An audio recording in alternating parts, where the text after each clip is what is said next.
Hey there, today we're looking at some of the most haunting crocodile attacks ever recorded.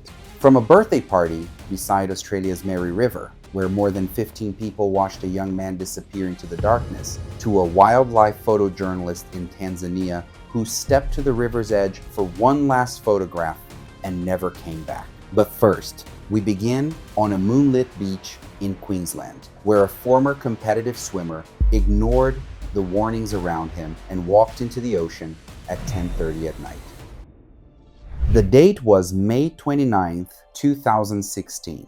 The Thornton Beach at Queensland, Australia was deserted at night because of the shining moon. The sea seemed to be peaceful, shimmering in silvery light as the rising tide was making its depth more and more. It was the sort of detail that one does not see until it is too late. That night at 10:30, 46-year-old Callux Calloway walked into the water, unaware that he had already made a fatal decision. Everyone who knew him called him Finn. He had been a competitive swimmer since he was young and had spent the years after his competitive career turning that passion into a YouTube channel. He posted early morning ocean swim footage, quiet and calm, nothing dramatic, just a man moving through open water along Australia's coastline. Around 25,000 subscribers followed the channel, drawn to the stillness of it. He was not the type of creator who chased danger or provoked wildlife for views.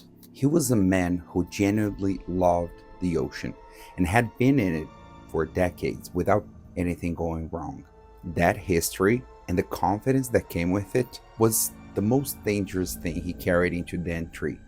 Finn had been going through a difficult personal period following a recent divorce and had taken an extended trip through Australia's tropical north as a way of resetting. He had been working his way up the Queensland coastline and had been staying at a small eco-lodge near Thornton Beach inside the Daintree region for close to a week. During that time, he had spoken to locals at nearby cafes and small bars on multiple occasions. The topic of crocodiles had come up more than once, but Finn took those conversations as the exaggerated storytelling of a region that had built its tourism identity around its wildlife. He did not even once consider them to be warnings from people who actually lived there. He treated them as part of the atmosphere. I find this part the saddest. He was not there for thrills. He was there to feel better. And somewhere between the wine and the moonlight and wanting one good night, the signs on that beach stopped meaning anything to him.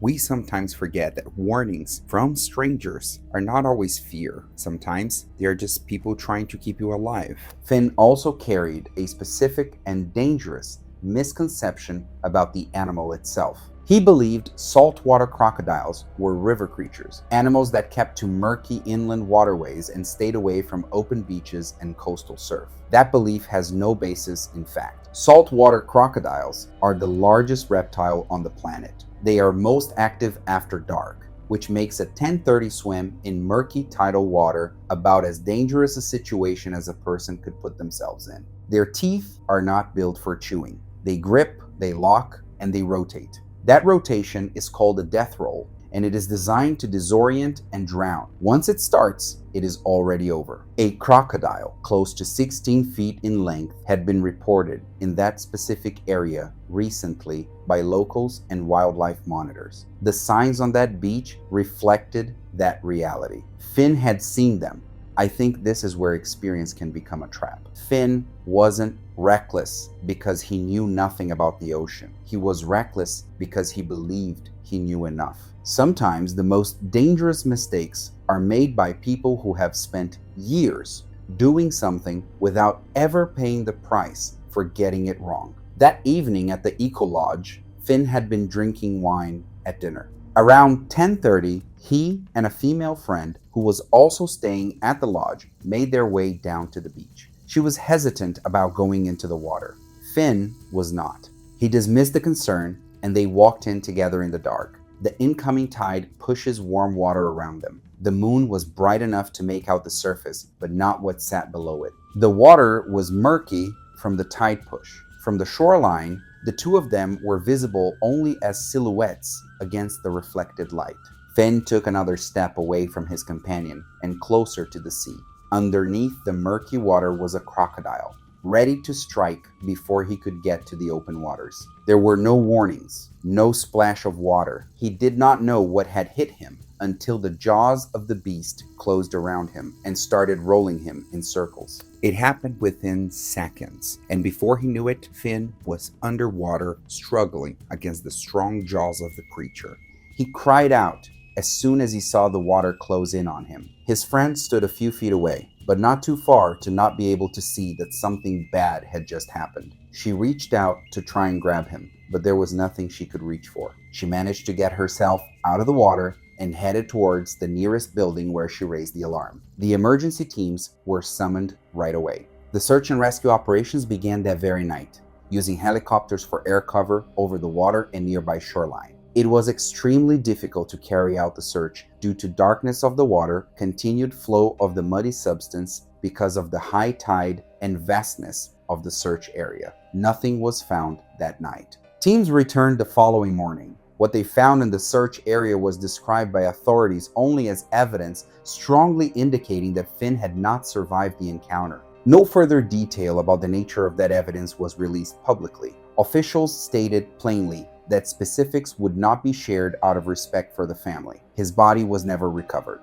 The crocodile responsible was later identified and euthanized under Queensland's policy for animals over 6 feet in length, confirmed to have been involved in an attack on a person. A local government official, speaking publicly in the days after the incident, was direct about what had happened. There were clear indications at the beach itself. The advice provided by the authority for the region was very much visible and easily accessible. The only logical conclusion one can draw as a swimmer in the Daintree area is that it is unsafe unless a safe swimming sign is there. 25,000 people followed him because he made the ocean look effortless. I wonder how many of them would have walked into the water with him that night. Confidence is contagious. So are the consequences of it. The next story takes us to a birthday party in Australia's Northern Territory, where a quiet evening by the Mary River would become the setting for one of the most horrifying crocodile attacks witnessed by friends and family. August 24th, 2017, the Northern Territory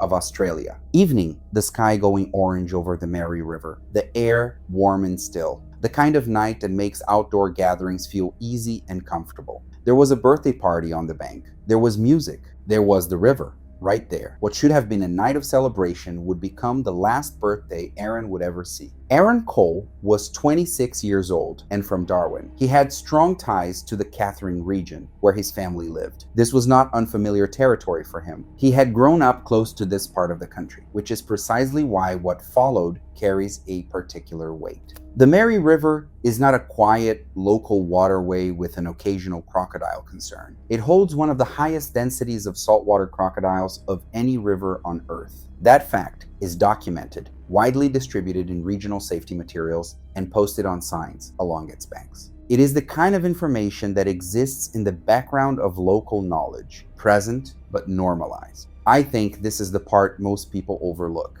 A birthday party atmosphere changes the way risk feels. When people are laughing, talking, and enjoying themselves, danger can seem very far away, even when it is only a few feet away. The social environment becomes its own kind of reassurance. Aaron and a friend entered the Mary River that evening. They went in directly from the bank where the celebration was taking place. There was no barrier between the party and the water, no active warning system in use that night. Saltwater crocodiles actively patrol their territory. The animal involved measured just under 16 feet and weighed well over 1,000 pounds. They move through water with only their eyes and nostrils above the surface, invisible in low light, and their strike from a submerged position takes a fraction of a second. The crocodile was already in that stretch of the river when Aaron entered the water. It had likely been moving through the shallows well before the two men stepped in. Aaron had only been in the water for a short time when the attack happened. There was no splashing, no sound before contact. The crocodile hit from below and the side, clamping onto his torso and immediately taking control of the situation. Aaron went under fast. His companion was close enough to feel the displacement of water but had no time to react before Aaron was already gone from the surface. At least 15 people on the riverbank saw it happen. They watched the crocodile move up the river with Aaron still in its jaws. The water barely moved above the huge animal below. Friends and family stood helplessly on the bank as Aaron disappeared farther into the river. There was nothing they could do. By the time everyone realized the full horror of what they were seeing, well, it was already too late. I think about what it means to witness something like that at what is supposed to be a celebration. 1 minute, someone is in the water near you. The next minute, what you are looking at is the river and nothing else. That is not something that leaves a person quickly, if it ever leaves at all. Wildlife rangers responded and launched a search of the waterway. 4 crocodiles in the surrounding area were shot. Aaron Cole's body was recovered the following morning, not far from where he had entered the water. The bank location used for the party was not a designated swimming area. There were no crocodile monitoring systems in use at that site on that evening. Following the incident, local authorities reinforced warning signage in the area and issued renewed public advisories about entering the Mary River, particularly after dark. 15 witnesses, a river with one of the highest crocodile densities in the world, a man who had grown up in the region. None of it was enough to override the pull of cool water on a warm evening at a party. Now we move to Indonesia. The people living near the Amabi River knew what was in the water. They had lost livestock and had already seen the river take one man. On May 28th, 51-year-old Zam Ledo had no reason to believe that day would be any different from the thousands that came before it. It was May 28, 2013. The Amabi River in East Nusa Tenggara Province, Indonesia, moved slow and warm in the dry season heat. The water along its banks sat still in the shallows, the kind of stillness that looks harmless from the edge. For the people of the nearby village, this river was not a tourist attraction or a scenic backdrop. It was part of daily life, which is exactly what made what lived in it so difficult to stay away from. Zamledo was 51 years old. He was a farmer, born and raised near this river, the kind of man whose entire working life had been built around the land and water directly in front of him. He knew this stretch of the Amabi, the way rural people know the places they have worked beside their whole lives. And he knew crocodiles were in it, but slowly the danger had become part of the scenery. The weeks leading up to the incident had not been quiet ones along the river. Saltwater crocodiles in the area had been taking livestock from the banks, and villagers had been reporting the losses with increasing frequency. Reports suggested an estimated 20 saltwater crocodiles inhabited this section of the Amabi River. And just a few months earlier, in January of that same year, another farmer from the same village had been killed at the same river. The community had responded by hunting and killing that specific animal. But the river held many more than one. I think about what it means to live beside a dangerous waterway your entire life, knowing exactly what is in it and still needing to use it every single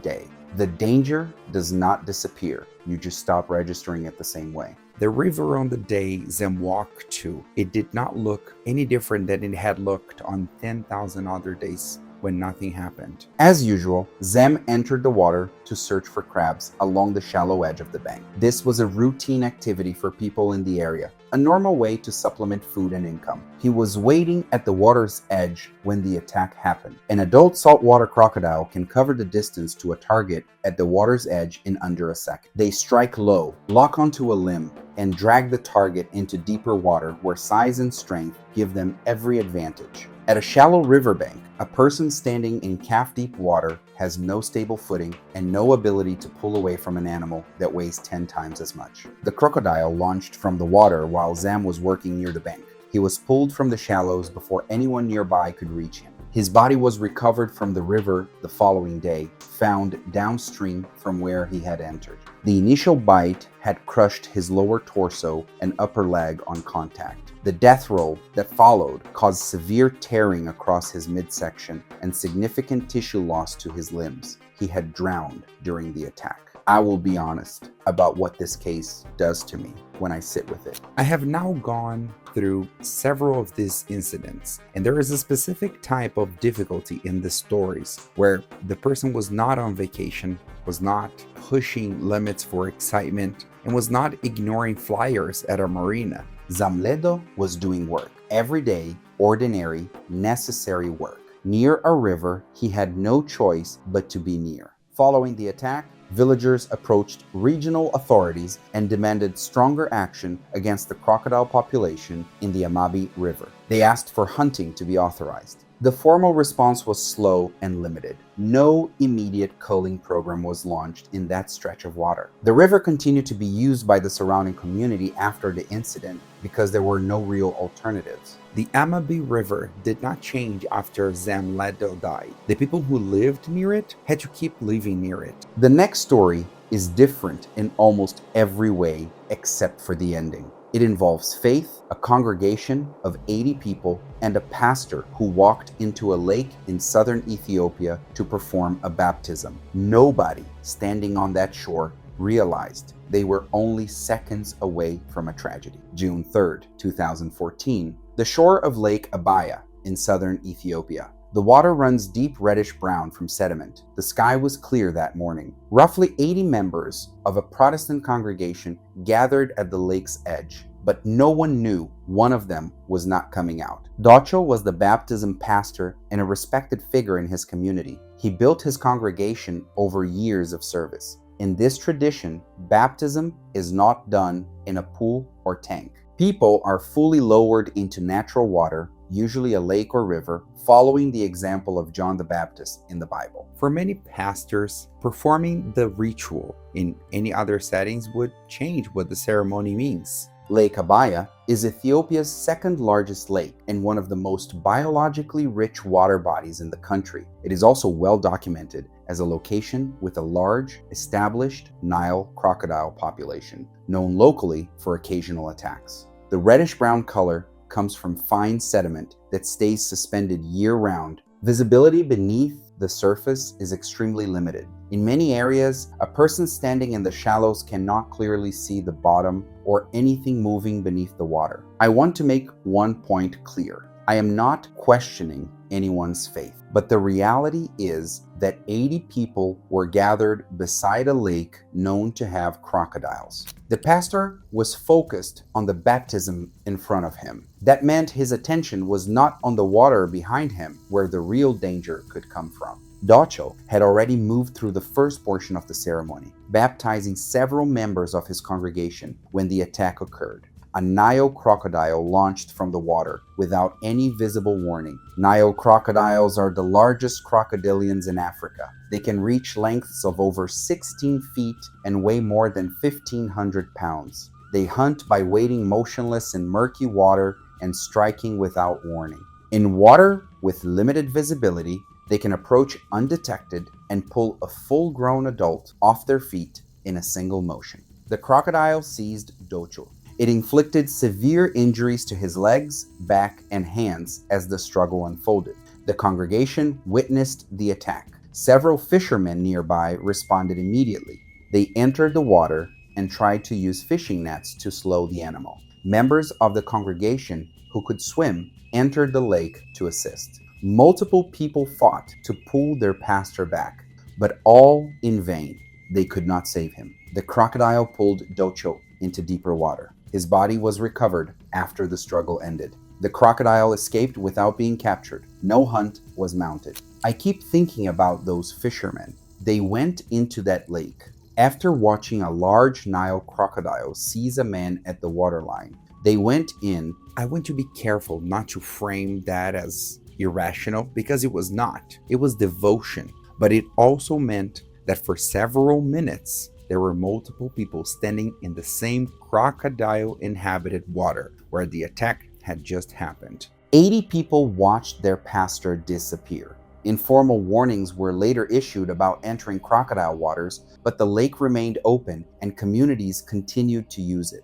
Dojochete had spent his life helping the people around him. He walked into the water that day to carry out a ceremony he deeply believed in. For the families standing on the shore, the memory of that moment would stay with them forever. The lake did not care who he was, what he believed, or how many lives he had touched. Our next case moves from a congregation on a lake shore to a single man alone on a muddy riverbank in Papua New Guinea. The man at the center of this story had spent years solving problems and managing risks. At first, there was nothing unusual about the scene. In fact, that was exactly the problem. November 14th, 2015. The western province of Papua New Guinea, afternoon.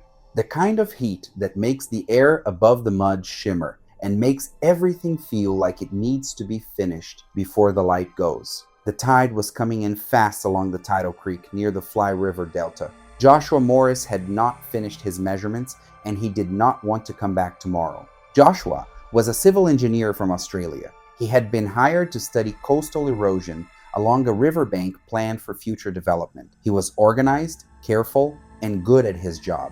His career was built around identifying risks and managing them through planning. What he was less familiar with was the kind of danger that does not appear in reports or maps.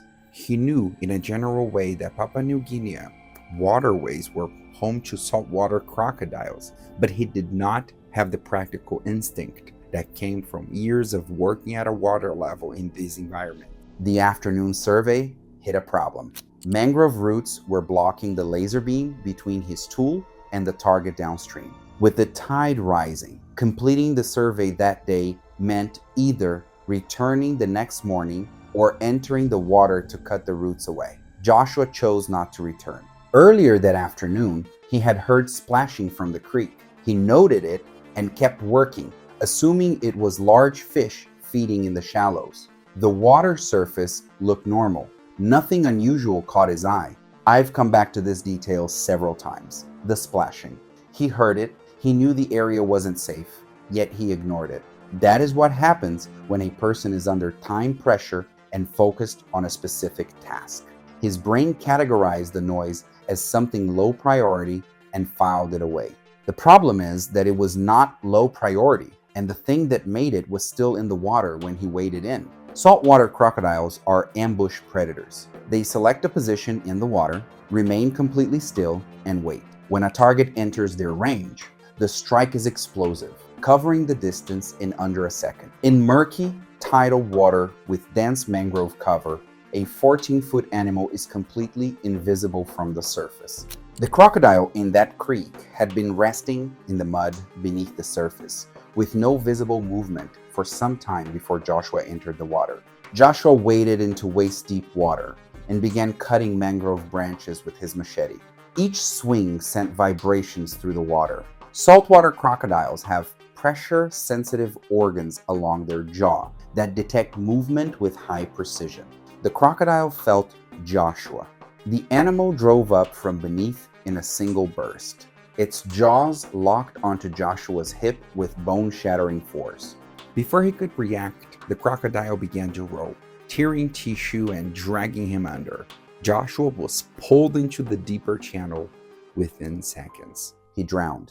His assistant was working about 160 feet away. When Joshua stopped responding on the radio and was no longer visible, the assistant moved to the creek. The surface was calm. A hard hat floated near the bank. Local boatmen joined the search that afternoon. Joshua's body was recovered 2 days later, far downstream from where he had entered. I will tell you what I believe happened in that contracting company in the weeks that followed. There were meetings, there were procedures written, there were documents signed. What I know for certain is that from that point forward, no field engineer or survey worker employed by that company was permitted to enter any body of water at any survey site for any reason. That rule did not help Joshua Morris, but it likely prevented someone else from making the same decision in a different tidal creek on a different afternoon. The jetty project was halted immediately. The stretch of creek near the attack was flagged in all subsequent survey documentation as confirmed high-density crocodile habitat. The company issued new field safety requirements across all operations in remote river environments. Joshua Morris had spent his career calculating risks. He was standing in the wrong water before any of those calculations could catch up with him. Our final story takes us to Tanzania and the banks of the Rufiji River. She had spent days studying the wildlife there from a safe distance. She knew the river. She respected it. Then one evening, she stepped closer to the water to get a better view. It was a small decision, one many people would not think twice about. So why did it end so differently? August 3rd, 2016. The Rufiji River in Tanzania. Late afternoon.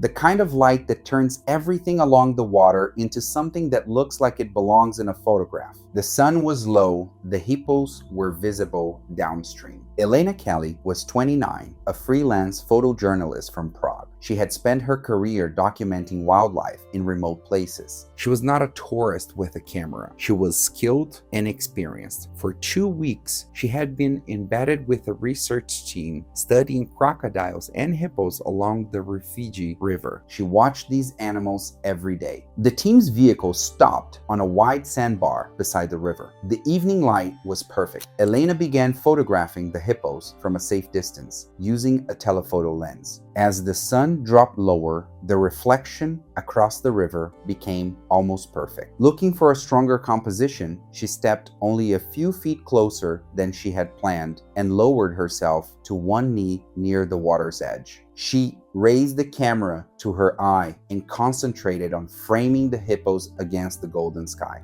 The sandbar was open and flat, with no cover. Elena had not intended to work from the shoreline, but like many experienced photographers, she had made one small adjustment for a better image. It brought her only a few feet closer, yet those few feet placed her within the crocodile's reach. I think about this part of the story more than any other. Elena had been watching crocodiles for 14 days. She understood them. But I think the openness of that sandbar created a sense of security that the situation did not actually support. The ground behind her was clear. The problem was the water in front of her. Nile crocodiles are apex predators. Large adults exceed 16 feet and weigh more than 1,500 pounds. They are most active at dawn and dusk when low light makes detection difficult. They submerge almost completely, leaving only their eyes and nostrils above the surface. In golden evening light, a large crocodile is nearly invisible to a person looking through a camera viewfinder. The Rufiji River held a significant crocodile population. The crocodile moved toward her from upriver while she was shooting through the lens. It traveled at or just below the surface in the low light, barely visible against the reflective water. Elena leaned forward to adjust her focal point. The animal burst from the water. Its jaws closed on her shoulder and upper torso with a force that fractured her collarbone and multiple ribs on contact. She was dragged into the river before any member of the research team could reach the water's edge. The attack, from the moment the crocodile broke the surface to Elena's disappearance, lasted a matter of seconds. The team ran to the waterline. The river had already gone still. Rangers launched a full search. Patrol boats and divers worked the area for days. 2 days later, partial remains and fragments of Elena's camera equipment were found half a mile downstream. Her body was never recovered. Images captured by the research team were never released. The decision was made jointly by the research organization, the park authority, and Elena's family. The material remains sealed as part of the coroner's documentation. No public footage ever surfaced. I want to say something honest about Elena's story before we close it. She was not reckless. She was doing exactly what skilled photographers do, which is move a little closer, find the angle nobody else has, push the shot. That drive is what made her excellent at her work. It is also what put her at the water's edge on that sandbar. Those two things are not separate. The Tanzania National Parks Authority issued new regulations following the incident, prohibiting any visitor or researcher from approaching within 16 feet of any riverbank in crocodile designated zones without a certified ranger escort present at all times. The research team completed the documentation of their ongoing study and departed the Rufiji River shortly after. Elena Rostova spent her career finding moments that most people never got close enough to see. On August 3rd, 2016, the river gave her one final moment she did not get to bring back.